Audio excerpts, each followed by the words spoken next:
तर हे आहे माझं संपूर्ण टीव्ही युनिट.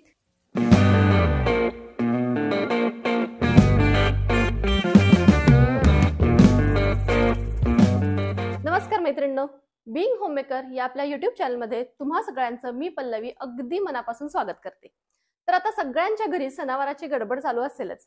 मग आता या सणावाराच्या दिवसांमध्ये आपलं घर अगदी स्वच्छ, सुंदर, नीटनेटकं आणि त्याचबरोबर थोडंसं डेकोरेटिव्ह असावं असं आपल्याला सगळ्यांना वाटतं आणि त्यासाठी आपण प्रयत्न देखील करत असतो. आपल्या बरोबरच घरी येणाऱ्या प्रत्येक पाहुण्याला छान वाटावं, प्रसन्न वाटावं यासाठी आपलं घर आपण थोडंसं एक्स्ट्रा डेकोरेट करण्याचा प्रयत्न करतो. आणि पाहुणे रावळे येणार म्हटल्यावर सगळ्यात पहिल्यांदा येतात ते म्हणजे आपल्या हॉलमध्ये. सो आपला हॉल सगळ्यात आधी खरं तर डेकोरेट झालाच पाहिजे. तर या येणाऱ्या सणासाठी मी देखील माझा हॉल थोडासा डेकोरेट केलेला आहे. थोडेसे वेगळे हॅक्स वापरलेले आहेत जे मी आज तुमच्याबरोबर शेअर करणार आहे. तर रिसेंटली मी माझ्या घरामध्ये थोडंसं फर्निचरचं काम केलेलं आहे. त्यापैकी मी माझं किचन कसं डेकोरेट केलं हे तर तुमच्याबरोबर आधीच शेअर केलेलंच आहे. तुम्ही जर पाहिलं नसेल तर लिंक डिस्क्रिप्शन बॉक्समध्ये देते, जरूर पहा. आणि त्याचबरोबर मला बऱ्याच जणांनी विचारलं की बाकी तू काय काय चेंजेस केलेले आहेत, बाकी तुझं घर कसं डेकोरेट केलंय हे पण आमच्याबरोबर शेअर कर. तर हे हॉलचाच एक पार्ट म्हणजे आपलं टीव्ही युनिट मी कसं डेकोरेट केलेलं आहे ते आधी शेअर करते. किचन मधून हॉल मध्ये आलं की सगळ्यात पहिल्यांदा आहे तो माझा डायनिंग एरिया आणि डायनिंग एरियालाच पुढे कंटिन्यू टीव्ही युनिट बनवलेलं आहे. तर हे आहे माझं संपूर्ण टीव्ही युनिट.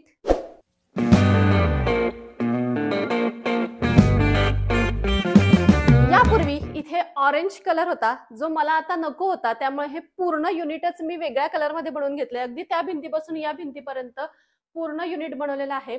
युनिट बनवताना एक गोष्ट मात्र माझ्या डोक्यात होती की मला इथे जास्त स्टोरेज नकोय, तर थोडंसं असं डेकोरेटिव्ह हवं होतं काहीतरी. त्यामुळे स्टोरेजसाठी जास्त जागा न ठेवता जास्तीत जास्त डेकोरेटिव्ह कसं करता येईल यावरती आता आम्ही भर दिलेला आहे. पण या कॉर्नर पासून सुरुवात करूयात. तर या कॉर्नरला सुद्धा असा एक शेल्फ बनवून घेतलाय मी. आणि कलर कॉम्बिनेशन म्हणाल तर व्हाईट आणि ब्राऊन एवढंच कॉम्बिनेशन ठेवलेलं आहे. जास्त कलर इथे वापरलेले नाहीयेत. तर इथे व्हाईट कलर मध्ये एक शेल्फ बनवलेलं आहे. तर इथे देखील वेगवेगळ्या अशा डेकोरेटिव्ह वस्तू ठेवायचं प्लॅनिंग आहे. आणि त्याच्याच शेजारी हे लॅमिनेट्स बसवलेले आहेत. तर ह्या लॅमिनेट्सचा ब्राऊन कलर आहे. थोडंसं कॉन्ट्रास्ट कलर असेल तर सगळंच उठून दिसेल या दृष्टिकोनातून ते बनवलंय. तर इथे असे हे लॅमिनेट्स आहेत. मॅट फिनिशिंग आहे आणि याला पाण्याने वगैरे आपण स्वच्छ करू शकतो. इथे आहे ते मेन टीव्ही युनिट. मोठा 42 इंचचा टीव्ही आहे माझा, त्यामुळे असं मोठं युनिट तयार केलेलं आहे. पूर्वी कसं व्हायचं, ज्यावेळेस युनिट नव्हतं त्यावेळेस या टीव्ही मधून येणाऱ्या सगळ्या वायर दिसायच्या. तर आता त्या संपूर्णपणे हाईड केल्यात याच्या पाठीमागे. म्हणजे इथे एक वुडनचं पूर्ण एक ब्लॉक आहे, त्याच्या पाठीमागे या टीव्हीच्या किंवा आपल्या टाटा स्कायच्या वगैरे ज्या किंवा स्पीकर्सच्या ज्या सगळ्या वायर असतील त्या सगळ्या याच्या पाठीमागे हाईड झालेल्या आहेत. आणि खाली स्विच खाली दिलेले आहेत. तर इथे अशी मोठी ग्लास बसवली आहे आणि याच्या आतमध्ये आपले जे सेट टॉप बॉक्स किंवा हे स्टॅबिलायझर वगैरे असेल ते सगळं इथे आत सेट केलंय आणि इथे आतमध्येच स्विच बनवलेले आहेत. म्हणजे हे बंद केलं की हे सुद्धा सगळं व्यवस्थित हाईड होतं. आता याच्याच खाली फक्त थोडंसं स्टोरेज बनवलंय मी. तर पहा इथे हे कॅबिनेट्स बनवलेले आहेत. आणि त्याच्यानंतर इकडे येऊयात. तर इकडे सुद्धा असं एक छान शोकेस बनवलेलं आहे. सध्या रिकामच आहे. खरं तर प्लॅनिंग असं आहे की एकदम भराभरा काही मिळतील त्या वस्तू आणून मांडल्यात असं मला करायचं नाहीये. छान व्यवस्थित निवडून बघूनच वस्तू याच्यामध्ये मांडायच्यात.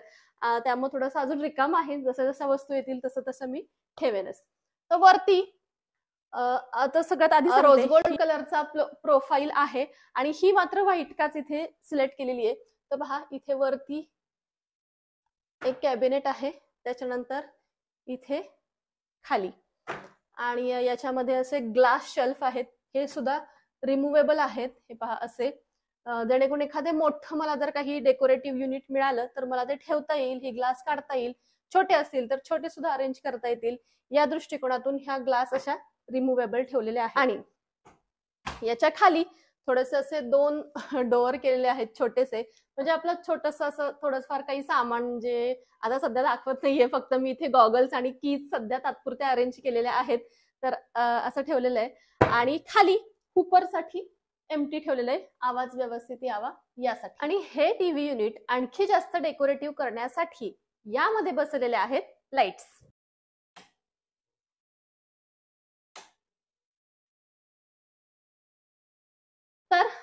असं शॉर्ट मध्ये माझं हे टीव्ही युनिट मी सध्या तयार केलेलं आहे. तुम्हाला कसं वाटलं मला जरूर सांगा. ही आहे माझ्या हॉल मधलीच दुसरी वॉल.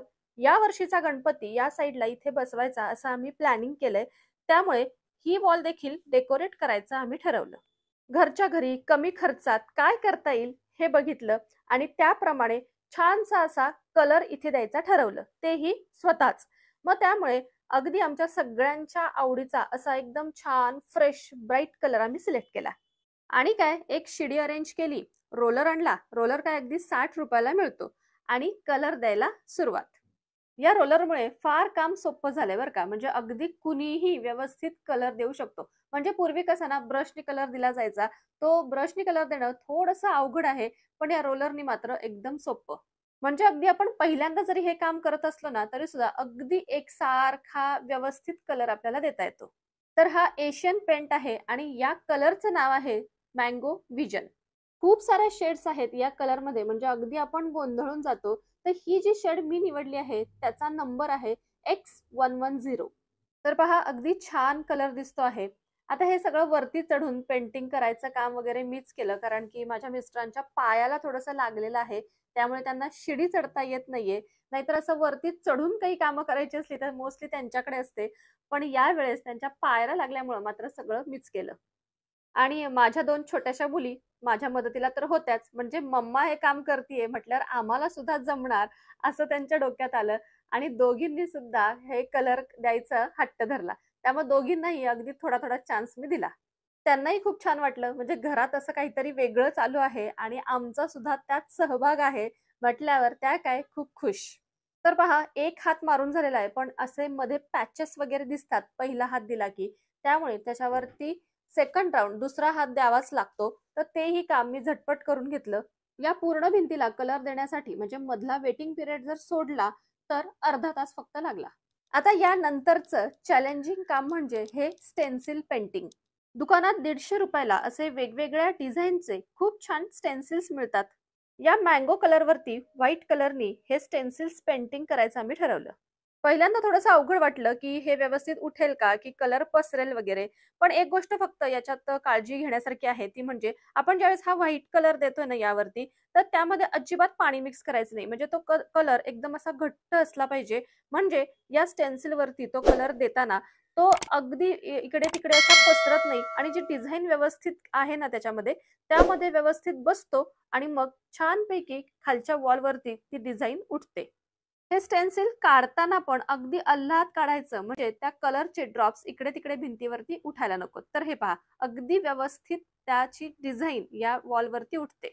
तर पहा, हे एवढं इंटरेस्टिंग काम आहे ना, की प्रत्येकालाच असं वाटतं की आपण सुद्धा ट्राय करावं. तर पहा, फायनली हे अशा पद्धतीने दोन्ही साईडला आम्ही हे असं स्टेन्सिल पेंटिंग केलं. खरं तर पूर्ण वॉलवरतीच हे स्टेन्सिल पेंटिंग करणार होतो, पण सगळेच म्हणाले की पूर्ण वॉलवर केलं तर सगळं असं पांढरं पांढरं दिसेल आणि आपण मध्ये ज्या काही वॉल फ्रेम्स लावणार आहोत ना त्या व्यवस्थित दिसणार नाहीत, म्हणून मधली जागा तशीच ठेवली. एक रात्रभर व्यवस्थित हे सगळं सुकून दिलं आणि दुसऱ्या दिवशी माझ्या ज्या आधीच्याच फ्रेम्स होत्या ना त्या यावरती लावल्या. तर हा एक डिसिजन आमचा नंतर आम्हाला बरोबर वाटला की संपूर्ण वॉलवरती स्टेन्सिल पेंटिंग करायचं नाही. कारण की पहा, इथे जर पूर्ण वॉलवर जर हे पेंटिंग केलं असतं तर या फ्रेम उठून नसत्या दिसल्या, पण आता मध्ये प्लेन कलर असल्यामुळे या फ्रेम छान अशा उठून दिसतायत. आणि खूप दिवसापासून खरं तर मला इथे जे अरेंज करायचं होतं ते म्हणजे माझं युट्यूब बटन, ते फायनली मी इथे अरेंज केलं. तर घरच्या घरी अगदी स्वस्तात आणि कमी वेळात अशा पद्धतीने ही वॉल आम्ही डेकोरेट केली आणि या वॉलचा आता फायनल लुक हा असा.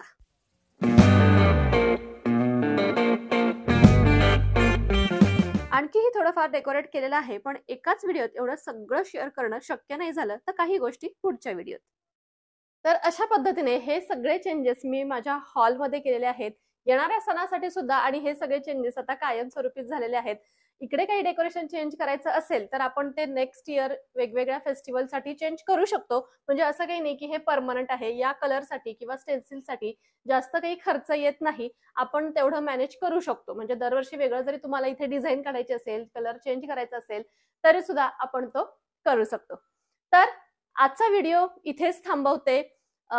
हे सगळे माझ्या घरातले चेंजेस किंवा मी जे काही माझा हॉल डेकोरेट केलेला आहे तुम्हाला कसा वाटला जरूर कॉमेंट करा आणि आपल्या चॅनलवर नवीन असाल तर सबस्क्राईब देखील जरूर करा.